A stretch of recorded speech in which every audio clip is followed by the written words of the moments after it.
everyone, it's Mel here and welcome back to the channel Mel's Blind Life, the YouTube channel all about blindness.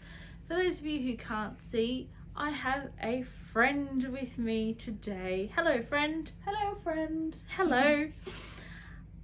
Everybody, this is my friend Rachel, and Rachel is my friend from England. She literally lives in England, guys. How exciting is that? But she's not in England at the moment. She's on holiday in Australia. She literally flew 23 hours to get here the other day, and now she's actually in my house, in my bedroom, on my YouTube channel. That is one of the most exciting things that has ever happened this year. If anyone asks me what was the best moment of 2023, I'm gonna say my English friend being in my house. Oh, stop. So she's hyping me up too much. So everybody, this is Rachel. She, do I need to say it again? Is English. Am I? Oh. Just in case you didn't know. And she's also vision impaired. So today we're going to talk about some Aussie differences between Aussie and the UK, and a little bit about Rachel's sort of, you know, who she is and what she does, and a tiny bit about her vision, and just get to know Rachel a little bit before we do a vlog series on a holiday that we're about to go on. I'm taking Rachel on the XPT, which is the overnight train from Melbourne to Sydney, and then we're going on a cruise. Yeah. So doing Australia the Mel way. Yeah, doing Australia the way Mel does it. So, Rach. Hello. Hi. Who are you? Well, I'm Rachel. Or Rach, or whatever. I answer to most things. Or you. Or you, yeah, that works. England! Hey, England! You did call me England earlier. I did. So yeah, I am 30 something, so old. And, older than me anyway. Yeah, as Mel has already said countless times, I live in the UK, specifically in England, even more specifically in Daventry, which is a little town in Northamptonshire, which is in the middle, right in the middle of England. So for followers who may not know, that's sort of in between London and Birmingham. It's probably the two major cities it's in between. I work at Coventry University in the Student Advice Centre. I do a lot of campaign work, a lot of just getting information out there to make sure students are feeling safe and feeling included, and looking after their well-being. So yeah, it's a lot of fun. I have a guide dog called Jax, who is a 4-year-old golden Labrador golden retriever cross, and he's not with me on this holiday because I kind of felt like 23 hours on a plane when he'd never flown before probably wasn't the best thing to put him through. Also, I'm only here for 2 weeks, so it wouldn't have been worth all the government kerfuffle trying to get him here. So he is currently on a holiday all of his own, and I'm slightly worried because I have a feeling that he may not want to come back to work. He's having such a good time off harness. But yeah, that's me, that's us. So obviously you're a guide dog handler, which means you do have some degree of vision impairment. What do you want to tell us about that? Okay, I'm as basic as blindness gets. I can't see anything at all, including light. So yeah, no light perception in either eye. I've not always been like that. I have had vision in the past, but yeah, now NPL in both eyes. And Braille and Jawsy Yep. and all of that fun stuff.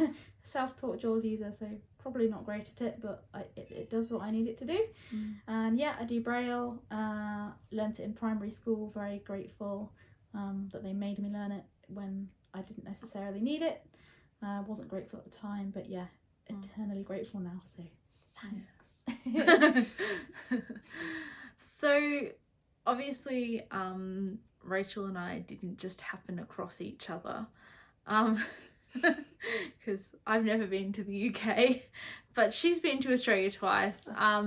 We actually went to how we met was we went to a concert together in Melbourne. Missy Higgins concert. I had organised to go to this Missy Higgins concert with a lady who's a mutual friend of ours, and this lady had spent time at in England doing some work experience, and it actually turned out that the place where she did the work experience was at Rachel's school. Yeah, the blind world is a small one. It is. And so you came out with a group of blind and sighted travellers for a holiday here. Yeah. And this mutual friend rings me up a few weeks before the concert and says this friend's coming from England. It will actually be her first night in Melbourne. She's the one who introduced me to Missy Higgins in the first place. Remember this. Missy, if you're watching, remember, I, an English person, introduced an Australian to your music. You. I expect free tickets. And Missy Higgins is actually an Australian singer-songwriter. For context. So, yeah, and she said, I've got this friend, blah, blah, blah. And I'm like, yeah, sure, she can come to the concert with us. And that was 7 years ago. 7 years and a couple of months, actually. And that was the first time we'd ever actually met, and the only time before now that we'd actually seen each other, quote unquote. But there's been, oh my gosh, hours of phone calls on WhatsApp. Good morning, evening. Yeah. Because of course we're filming this at 9 p.m. in May in Australia, so it is currently 12 p.m. in England, so it's sort of evening, morning, as we call it. And a lot of the time it's even bigger. It's normally 11 hours, isn't it, when it's our winter, your summer. So yeah. This is actually quite a small time difference. Yeah, that's right. So we have, when I went to Perth last year, I had to make sure that I rang Rachel because we were 7 hours. It was like... How about that? It is quite a novelty when we ring and we're on the same, in the same day. In the same day. It's like, oh my God, it's today. Today is tomorrow. And we're yet to do one, aren't we, where it's New Year and you experience New Year before I do. But yeah. We have, I've often been like, I'm going to be the first person to wish you Merry Christmas or Happy Birthday because it's Christmas or birthday here 11 hours before. Yep. But time zone's got enough on. Yeah. So, as someone who's grown up in the vision impaired world in England and had some experience with the vision impaired world in Australia, what are some differences that you've discovered about Australia and England from your point of view? Well, obviously a lot of them centre around guide dogs. I'm a guide dog user. A lot of the blind Australians I know are guide dog users. I think the first major one that I stumbled across when I was first in Melbourne, and I first met Mel and was with Peggy as well and her dog, was the concept of the toilet harness. Blew my tiny mind watching these dogs run around with bags on their bum. And it was all nice and easy. You just collect it all in a bag and no scrabbling around on the floor looking for your dog's poo. It was a revelation actually. And I was very excited about it, and I took the idea back to the UK, and I had a chat with guide dogs in the UK about it, and they looked at me as if I was mad. And I was just like, no, this will never happen here, which I was very sad about because it would make life so much easier, especially as a totally blind person who doesn't really enjoy playing the game of hunt the dog poo. I do it obviously because I am a responsible guide dog owner, but yes, it would be much easier. So if the CEO of Guide Dogs UK is watching, then please reconsider. Toilet harness works very well. Do they use them in the US as well? I think some places I'm not sure. possibly do. But yeah, it's a lot more convenient and a lot easier. So that was the first major difference that made me think, oh, okay, you do things a bit differently here. Yep. I'm just jumping out of frame to shut the door, so you keep talking. Yeah, all right. The second one probably is around guide dogs again, which is about the amount of choice you have in terms of your guide dogs organisations.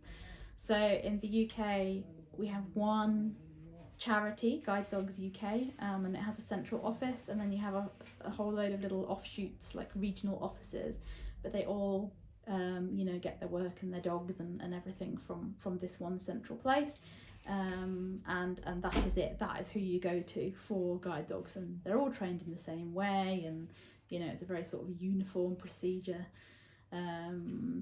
Whereas here am I right in thinking there's 2 or 3 actual separate organisations? So you've got guide dogs, you've got seeing eye dogs, you've got Staple, and you've got South Australian, I can't remember what the South Australian are called. So firstly you've got options in terms of where you can go to get your guide dogs, and then obviously because the size of the country is so much bigger, each state will have its own separate guide dog school as well. So multiple different schools, multiple different guide dog harnesses, as I found out the other day when I met up with some friends, and there were 5 guide dogs there, and I don't think 2 had the same harness. They were all completely different. The level of choice and sort of progressive thinking is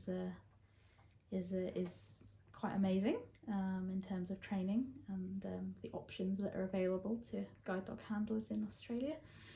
And then the third major difference is kind of doggy related, but also just generally Australia related in terms of travel and the things you folks have to go through just to get from one side of the country to the other.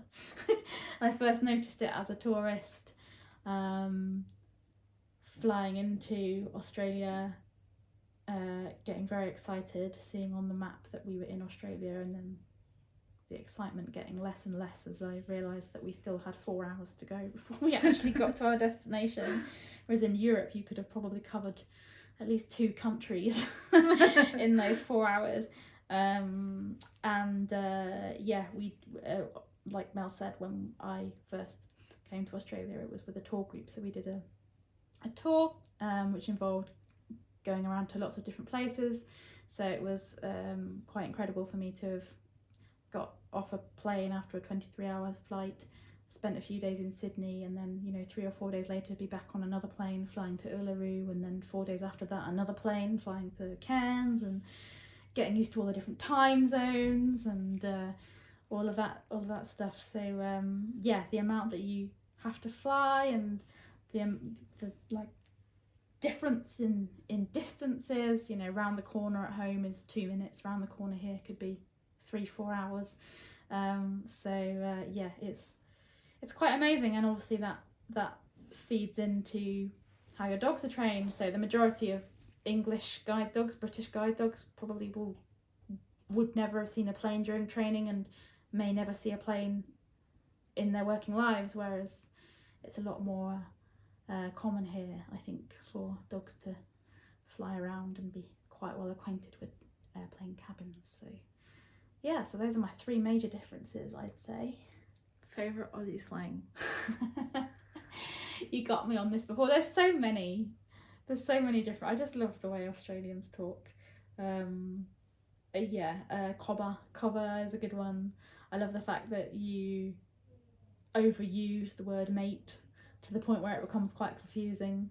Because at home, if you say you're right, mate, it's, you know, a term of endearment. It means you actually quite like someone. Whereas here, you can be really annoyed or angry with someone and they can still be your mate. It's kind of Is crazy. that so, mate? Yeah, mate. Still working on the Aussie accent. I think the only convincing thing I can say in Australian is "oh yeah," which I'm very proud of, and try and say it every opportunity.